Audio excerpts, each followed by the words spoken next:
నరేంద్ర మోడీ తీసుకొచ్చిన 4 లేబర్ కోడ్లు వెంటనే రద్దు చేయాలి. నరేంద్ర మోడీ తీసుకొచ్చిన 4 లేబర్ కోడ్లు వెంటనే రద్దు చేయాలి.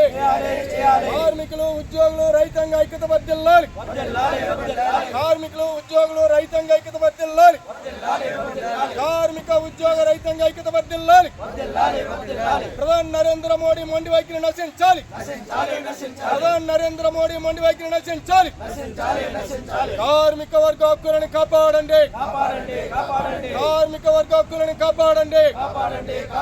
44 కార్మిక చట్టాలు రద్దు చేసి 4 కోళ్లు తేడానికి కార్మిక వర్గం వ్యతిరేకించండి. నరేంద్ర మోడీ తెచ్చిన 4 లేబర్ కోడ్లు కార్మిక వర్గం వ్యతిరేకించండి.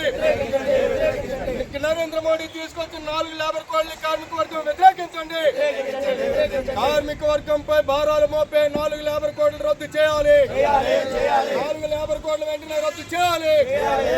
44 కార్మిక చట్టాలను అమలు చేయాలి.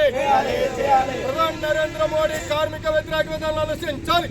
కేంద్రంలో బీజేపీ ప్రభుత్వం అధికారంలోకి వచ్చిన తర్వాత దేశవ్యాప్తంగా ఉన్న 40 కోట్ల మంది కార్మికులు ఉద్యోగుల మీద పిడుగుపడే విధంగా కార్మిక వర్గం పోరాడి సాధించుకున్న 44 చట్టాలని పక్కన పెట్టి 4 కోడ్లు తెచ్చి ఇవాళ అదానీకి అంబానీకి ఊడుకుని చేసేటువంటి నరేంద్ర మోడీ విధానాలకి వ్యతిరేకంగా ఈరోజు దేశవ్యాప్తంగా అఖిల భారత ట్రేడ్ యూనియన్ కాంగ్రెస్ AITUC నిరసన ఉద్యమం చేపట్టింది. అందులో భాగంగా విశాఖపట్నం గాంధీ బొమ్మ దగ్గర ఈరోజు ఈ నిరసన కార్యక్రమం జరుగుతూ ఉంది.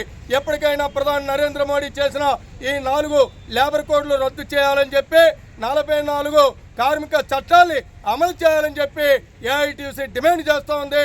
ఇవాళ ప్రధాని నరేంద్ర మోడీ రాష్ట్రంలో ఉన్న చంద్రబాబు పవన్ కళ్యాణ్లు అదానీ అంబానీకి సేవలు చేయడానికి ఉన్నారా, లేక మీకు ఓట్లేసి గెలిపించినటువంటి కార్మిక వర్గం పక్షాన్ని ఉంటారా చెప్పాల్సిన సమయం ఆసన్నమైందని చెప్పి ఇవాళ వాళ్ళకి విజ్ఞప్తి చేస్తా ఉన్నాం. కాబట్టి ఈ రాష్ట్రంలో అధికారంలో ఉన్న తెలుగుదేశం కూటమి ప్రభుత్వం కేంద్రంలో నరేంద్ర మోడీ చేసినటువంటి 44 చట్టాలని పక్కన పెట్టి 4 కోడ్లు ఏదైతే తీసుకొచ్చారో ఆ 4 కోడ్లు రద్దు చేసి కార్మిక వర్గం హక్కులని కాపాడారో సరే, లేని పక్షంలో కార్మిక వర్గం తగిన గుణపాఠం చెప్తుందని చెప్పి ఈ సందర్భంగా హెచ్చరిక చేస్తా ఉన్నాం.